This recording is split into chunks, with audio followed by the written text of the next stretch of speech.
Katamari! How I love ya, how I love ya, my Katamari! In development! A phenomenon of Pokemon magnitude makes its way to video game consoles in Activision's Bakugan Battle Brawlers. Based on Spin Master's ludicrously successful collectible toy franchise and Cartoon Network's animated show, this third-person action game mixes role-playing elements with a virtual collectible card game and transforming marbles to unleash monstrous battles. With a story penned by the writers of the cartoon, a player enters the world of Vestroya and customizes his own Bakugan brawler to challenge other brawlers and help save the planet.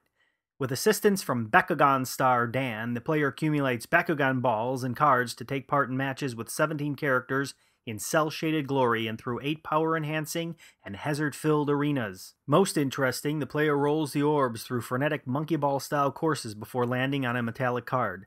If that card is occupied by an opponent's orb, a colorful battle ensues between released monsters. Win battles by controlling 3 card gates and get points to purchase new Bakugan, cards, and upgrades. Featuring a collection of 40 Bakugan and hundreds of cards, some of which have never been seen before, players should savor the immersion. Also, look for multiplayer tag team and battle royale tournaments, but no Cage of Death, Barbed Wire Death, Hell in a Cell, or Bra and Panty matches to become the ultimate brawler. Probably rated E for everyone with parents who remember the frenzy over Pikachu, Bakugan Battle Brawlers is available October 20th for the Nintendo Wii, Nintendo DS, Xbox 360, PlayStation 3, and PlayStation 2. In my console! A bizarre puzzle world built on Junk Collection gets a reimagined high-definition compilation to offer players a chemical-free psychedelic trip in Namco Bandai Games' Katamari Forever. A Katamari is a highly sticky ball that adheres and picks up nearly any objects it rolls over as it grows in size. That is the basis for the action that finds a player helping pint-sized characters control orbs and make them larger. Now get this. After the king of all cosmos bumps his head and loses his memory, as well as color, to parts of his kingdom, a prince and some of his courtly minions build a robot to help.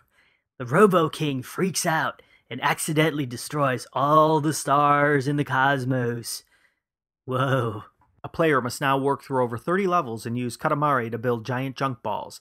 He grabs thumbtacks, chunks of cheese, hairpins, mahjong tiles, squirming cheerleaders, chalk, cows, skyscrapers, and even Chicago to turn into stars and repopulate and recolor the cosmos. Sounds like a Sid Marty Krofft production, but it's pure Japanese game design down to customizing a collection of quirky characters, amassing and cataloging tons of junk, and a too-hip techno and orchestrated soundtrack pulling from every musical genre one could imagine. In addition to some very cool levels, such as using the Katamari to soak up water and roll over barren terrain in a flower-esque mission or putting girth on a sumo, players get new powers such as squashing the king's heart to temporarily get a special sucking ability to capture a group of objects. The colorful graphics appear plucked from a manga anime artist's dream. Cel-shaded items, pop-up book presentations, static watercolor illustrations, three-dimensional terrain, and 2D animation all combined for one mixed media masterpiece. No online play, but an added cooperative and versus mode for players in the same room will get the entire family involved. Katamari Forever is rated E for everyone, under the influence of life's rainbow of fun,